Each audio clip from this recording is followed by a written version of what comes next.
तर नमस्कार शेतकरी मित्रांनो, आपल्या स्मार्ट शेतकरी महाराष्ट्र यूट्यूबच्या चॅनलमध्ये आपलं स्वागत आहे. तर आज रोजी आपण कलिंगडच्या प्लॉटवर आलेलो आहे. तर इथे काही तुम्हाला दाखवतो, इथे काही वेल आहे ना, हे सुकलेले आहे. तर बघू शकता. अजून तुम्हाला दाखवतो. तर अशा प्रकारे हे कलिंगडचे वेल इथे सुकलेले आहे. तर कसं आहे की शेतकरी मित्रांनो, आपल्याला पहिली गोष्ट हे समजून घेणं गरजेचं आहे की यावर वेल्डिंग आलेली आहे की वेलाची मर होते. तर आज रोजी या प्लॉटवर कलिंगड प्लॉटची इथे वेलाची मर झालेली. तर तुम्हाला मी काही उपटून दाखवतो वेल. तर तुम्ही बघू शकता इथे. तर ह्या वेलाची पांढऱ्या मुळाची कसल्याही प्रकारची ग्रोथ झालेली नाही आहे आणि काही कालानंतर हे वेल इथे या वेलाची मर झालेली अशी आपल्याला प्लॉटमध्ये भरपूर ठिकाणी आपल्याला मर झालेली दिसते. तर त्यासाठी काही तुम्ही उपाययोजना करू शकता. तर शक्य होईल तेवढं.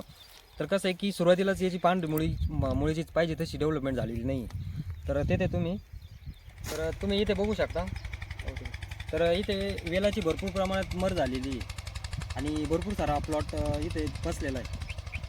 तर त्यासाठी मी काही तुम्हाला उपाययोजना सांगतो. तर तुम्ही ते करू शकता. तर काय आहे की व्हॅलाग्रो कंपनीचा कॅन्डल रूट म्हणून तुम्ही ते लिक्विड तुम्ही ड्रिपद्वारे प्लॉटला देऊ शकता, जेणेकरून जी मुळी तिथे स्टॉप झालेली आहे किंवा जे वेल कुजताय किंवा मरताय तर तिथे त्याला नवी पांढरी मुळी येऊ शकते तिथे. तर तुम्हाला तिथे व्हॅलाग्रो कंपनीचं कॅन्डल रूट्स हे लिक्विड तुम्हाला एक अर्धा एकरामध्ये एक साधारण 1 लिटर तुम्हाला आपल्या प्लॉटमध्ये द्यायचं आहे किंवा आणि त्याबरोबरच तुम्हाला मॅग्नेशियम सल्फेट काही प्रमाणात तुम्हाला तिथे द्यायचे, जेणेकरून जे वेल सुकताय तर ते मॅग्नेशियम असल्या कारणाने तिथं त्या वेलाला काहीतरी असा हिरवापणा येईल.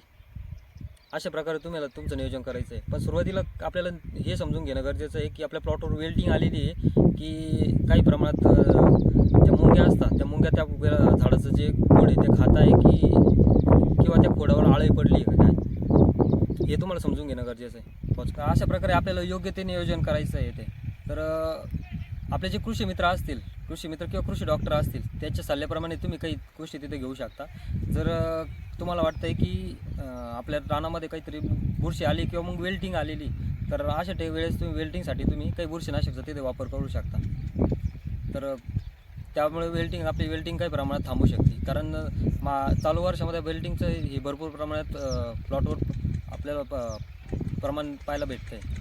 तर अशा प्रकारे आपल्याला या झाडाची जी मर होती त्या मरसाठी आपल्याला नियोजन करायचं आहे.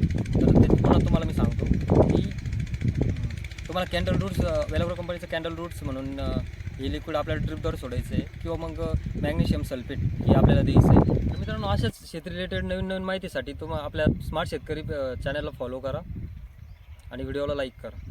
धन्यवाद.